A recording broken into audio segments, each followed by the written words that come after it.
All right. Well, this is Guy Meyer here, and I'm at the CMCM Studio podcast booth. This is a test. Was had scheduled an official podcast with guests for this afternoon, but thankfully I canceled out earlier this morning, and there was too much stress, not enough preparation, and I come here as a test, and I can see, thank God, I canceled out. All right. The subjects that I'm going to be talking about, I'm going to run one video, maybe two videos. And the first one's the Moss Landing fire.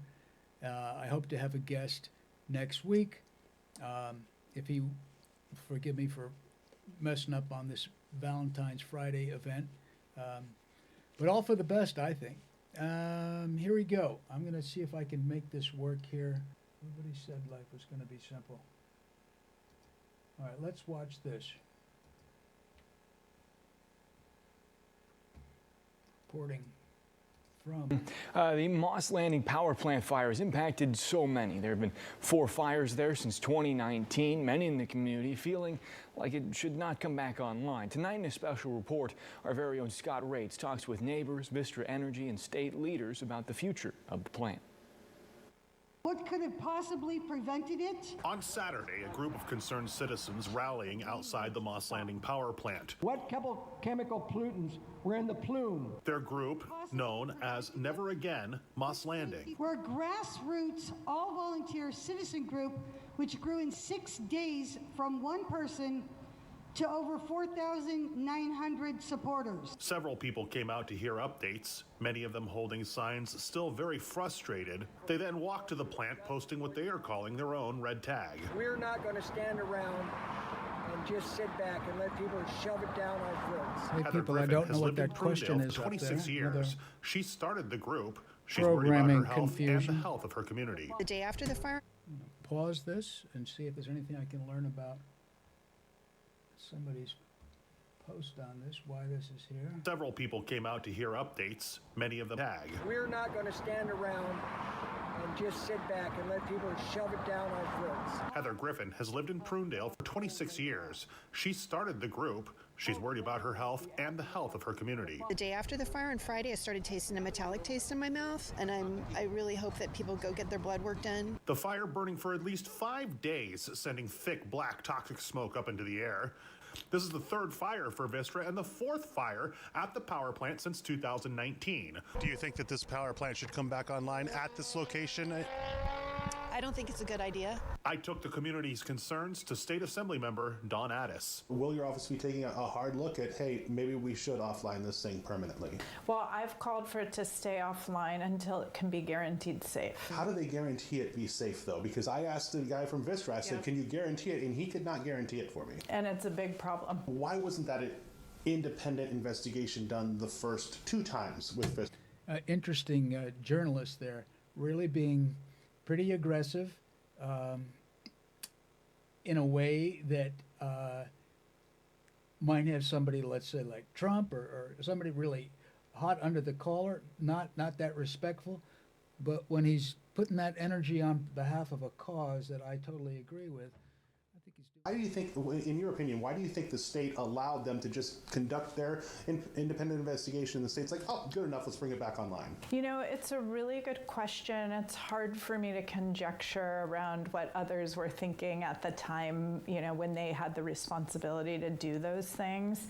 But we've been, you know, very clear. I've been very clear in my message that, you know, I came into service.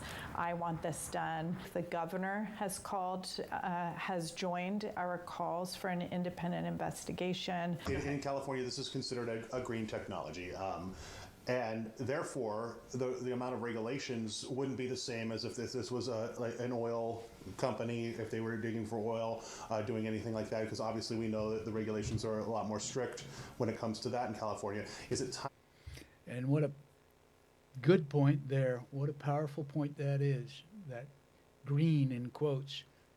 I have to tip my hat to this little TV station down somewhere in Monterey, I believe. Coming on pretty strong there. But thank you green regulations. We've been giving them the green light, and they're selling us a product, and it's as I've made the point many times, I'm very suspicious, skeptical about how green they're taking us. To get this type of energy on the same kind of regulations that an oil rig would have. Yes, so that's one of the things that I've been working on, and we just put in legislation today. It's AB 303. So we just crossed that over the desk. So now we have a piece of legislation in place. And that legislation does two things. It would create siting requirements similar to oil and gas siting requirements. So what is commonly known as a setback. So 3,200 feet from schools, homes, hospitals, not in high fire zones, not in high flood zones, not near what's called ESHA or environmentally sensitive habitats. The benefits are... And I think, every little town in California or big corporations, they're not going to have a massive plant like what we saw here at Moss Landing, which was so dangerously designed that everybody seems to realize in retrospect, probably purely out of greed. But anyways, the local communities have to figure out what size bank of lithium batteries, how small is still too toxic, how small is still too big a risk, particularly with a evolving technology that within a year or two, none of this might be necessary. There might be something that can do the job much better. All right, onward. Weighs the risks in so many ways, but they're not perfect. And I think a lot of people will say that's completely false. Those benefits wouldn't outweigh the risks, especially when you have toxic chemicals going up in the air. People are concerned about their health, right? They're concerned about these particulates coming back down to the ground, possibly getting to the drinking water. How do you want to address that? What do you want to tell those people? Well, we are addressing now just the way we are. We are doing this safely and methodically and making sure, first of all, everybody is safe. Now we have gone back and doing our part, cooperating with agencies. We've brought in our own independent third party. It's my understanding that Vistra has asked to come back online, and I'm just hoping and praying that that doesn't happen. What I've said and what I'll continue to say is it's got to be offline until they can guarantee safety for the community. Can you guarantee it won't happen again? I guarantee we will do all we can, as I said, humanly possible and with technology, for a high probability. High probability. What's happened to the volume? And again. The health and welfare and safety. I don't know. That's such a powerful little excerpt.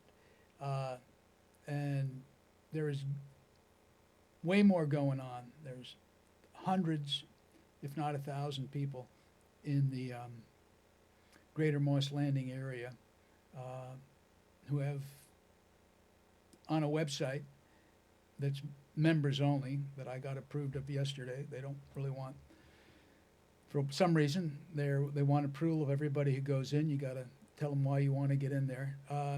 Anyways, they have a symptoms thing, and people are reporting a lot going on. So it's a learning opportunity for California. And as I've said, for the town of San Anselmo, which is planning its hub resilience, it's already got a contract out with a company over in the East Bay whose track record, like everything, is very small. It's an emergent industry. Technology is emerging. It's not been examined deeply. The guy from Vistra can't guarantee it, and I don't think Newsom can guarantee it, and I don't think the guys putting in the stuff in San Anselmo will guarantee it. So I think it's up to the people in San Anselmo to put their foot down.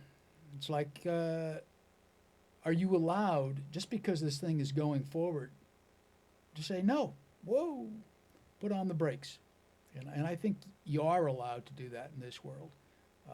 You're allowed to just make the decision, even though you've already pushed the go button.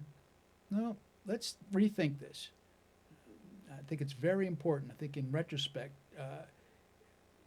it's so easy to think, why didn't I just go through whatever perceived annoyance or frustration because I knew something is not right, and stop it now. That's where we're at with that. Oh, gosh. All right, if I get into the California housing crisis, so-called, it's, to me, it's like climate action. It's not that there isn't some smoke. It's not that we're not destroying the planet. I wish we wouldn't. We are. But this climate action response is just so misguided. And same with the California plan to rescue us with their mandated housing. It's such a complete, horrendous boondoggle. Just completely wrong. My. So many things. But what's right? I don't know. I think the Woodstock spirit, Valentine's Day, hanging in there, humans. That's what we're up to doing here. Let's see what our favorite president is doing right now.